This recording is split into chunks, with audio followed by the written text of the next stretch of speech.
Hello all! Welcome to tasty Telugu kitchen. ఇవాళ మన కిచెన్‌లో special pink sauce pasta. Pink sauce pasta అనగానే పింక్‌గా ఉంటదనుకోకండి. White sauce, red sauce కలిపి చేసేదాన్ని పింక్ సాస్ పాస్తా అంటారు.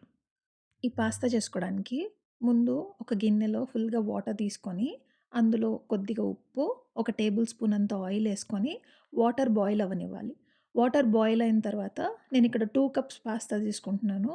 2 కప్స్ పాస్తా ఏసేసి ఒకసారి కలిపేసుకొని మూత పెట్టుకొని కుక్ చేసుకోవాలి.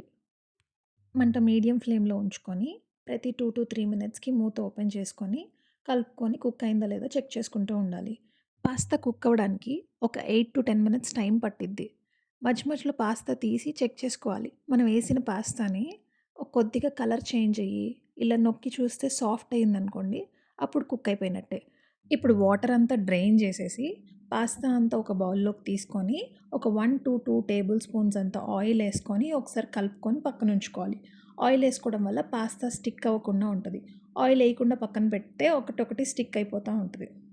ఇప్పుడు రెడ్ సాస్ చేసుకోవడానికి ఒక గిన్నెలో 2 పెద్ద టమాటాలు, ఒక చిన్న సైజ్ అంత వెల్లుల్లిపాయి, మీ కారానికి తగ్గట్టు రెడ్ చిల్లీస్. ఇక్కడ నేను కాశ్మీరీ చిల్లీస్ తీసుకున్నాను మంచి కలర్ వస్తదని.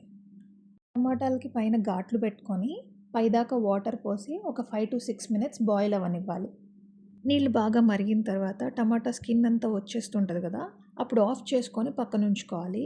చల్లారిన తర్వాత టమాటాలకి, వెల్లుల్లిపాయలకి తొక్క తీసేసి మిక్సీ మగ్లో వేసి రెడ్ చిల్లీస్ కూడా వేసి సాఫ్ట్గా పేస్ట్ లాగా చేసుకోవాలి.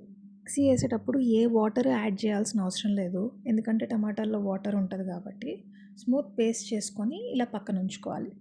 ఇప్పుడు వైట్ సాస్ చేసుకోవడానికి ఒక ప్యాన్లో 2-3 టేబుల్ స్పూన్స్ అంత బటర్ వేసుకొని బటర్ మెల్ట్ అయిన తర్వాత 2 టేబుల్ స్పూన్స్ అంత మైదా వేసుకొని మైదా ఫ్రై చేసుకోవాలి కొద్దిగా కలర్ చేంజ్ అయ్యేంత వరకు.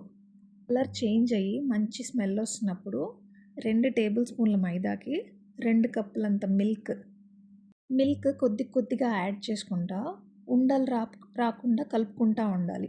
ఒకవేళ ఉండలు వచ్చినాయి అనుకుంటే ఒకసారి స్టవ్ ఆఫ్ చేసుకొని మెల్లగా కలుపుకొని ఉండలంతా పోయాక మళ్ళీ స్టవ్ మీద పెట్టుకొని చిన్నగా మిల్క్ యాడ్ చేసుకుంటా కలుపుకుంటా ఉండాలి. దీన్ని లో ఫ్లేమ్‌లోనే కుక్ చేసుకోవాలి. హై ఫ్లేమ్ పెడితే వెంటనే థిక్ అయిపోతుంది. కొద్దిగా సాల్ట్ కూడా యాడ్ చేసుకొని చిక్కపడేంత వరకు కలుపుకుంటూ ఉండాలి. ఒక 2-3 మినిట్స్‌లోనే బాగా దగ్గరకు వచ్చేస్తది. ఇక్కడ నాది చూసారా వెంటనే చిక్కగా అయిపోయింది. ఇలా ఈ స్టేజ్‌లో ఉన్నప్పుడు ఆపేయండి. ఎక్కువసేపు స్టవ్ మీద ఉంచితే బాగా గట్టిగా అయిపోయిద్ది.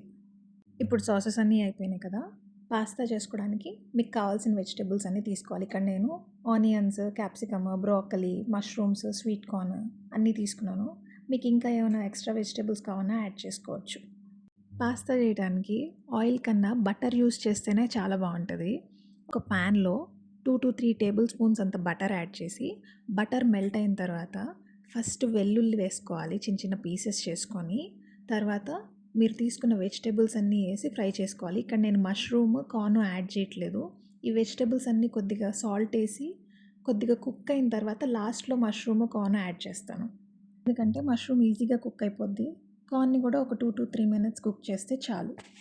వెజిటేబుల్స్ అన్నీ బాగా కుక్ అయినాయి అనిపించిన తర్వాత ఫస్ట్ మనం ప్రిపేర్ చేసి పెట్టుకున్న రెడ్ సాస్ అంతా వేసేసి రెడ్ సాస్లో కొద్దిగా నీరు ఉంటుంది కదా, ఆ నీరంతా పోయి కొంచెం దగ్గర పడిందే అంతవరకు కుక్ చేసుకోవాలి. ఇప్పుడు ఇందులోకి మనం ప్రిపేర్ చేసి పెట్టుకున్న వైట్ సాస్ కూడా వేసేయాలి. వైట్ సాస్ చూసారా ఇందాకటి మీద చాలా థిక్ అయిపోయింది. అసలైతే వైట్ సాస్ చేసేటప్పుడు లాస్ట్లో చీజ్ కూడా యాడ్ చేస్తారు. చీజ్ యాడ్ చేస్తే ఇంకా థిక్ అయిపోతుందని నేను యాడ్ చేయలేదు. వైట్ సాస్ వేసి కలుపుకుంటున్నప్పుడు మీకు ఏమైనా గట్టిగా అనిపిస్తే మళ్ళీ పాలు మాత్రం కలపకూడదు, వాటర్ వేసి కలుపుకోవాలి. పాలు వేసి కలిపితే ఇరిగినట్టు వచ్చేస్తుంది.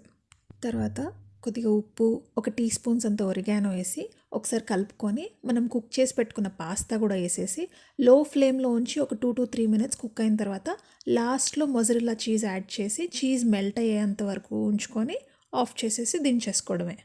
మిగిలిపోతే నెక్స్ట్ డేకి కొంచెం థిక్ అవుతుంది.